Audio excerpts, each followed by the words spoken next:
अखिल भारतीय चित्रपट महामंडळाच्या निवडणुकीसाठी अर्ज माघारीचा आज अखेरचा दिवस होता. 17 जागांसाठी होणाऱ्या निवडणुकीसाठी एकूण 60 उमेदवारांनी अर्ज दाखल केले होते. नीलम शिर्के यांनी अर्ज भरल्यानंतर निवडणूक बिनविरोध होईल असं वातावरण झालं होतं. मात्र अभिनेत्री गटातून वर्षा उसगावकर यांचा अर्ज असल्यामुळं नीलम शिर्के यांनी माघार घेतली. यामुळे निवडणुकीचं चित्र पालटलं.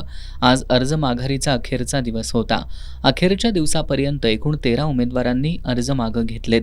यामध्ये नीलम शिर्के यांच्यासह महादेव साळुखे, सूरमजल गुंदेशा, गणेश शिंदे, धर्मेंद्र यादव, अर्जुन नलवडे, श्याम लोंढे, प्रदीप कोथमिरे, आकाराम पाटील, अमर मोरे, बाळकृष्ण बारामती, बाळासाहेब लाड आदींचा समावेश आहे. आता 47 उमेदवार निवडणुकीच्या रिंगणात आहेत. त्यामुळे चित्रपट महामंडळाच्या निवडणूक हे विविध पॅनेल आणि अपक्षांमध्ये होणार हे निश्चित झालंय.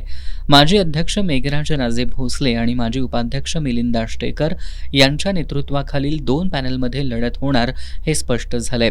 अभिनेत्री गटातून वर्षा उसगावकर, संकलन ग्राफिक्स गटातून विजय खोचीकर तर संगीत गटातून आनंद शिंदे यांची बिनविरोध निवड झाली आहे.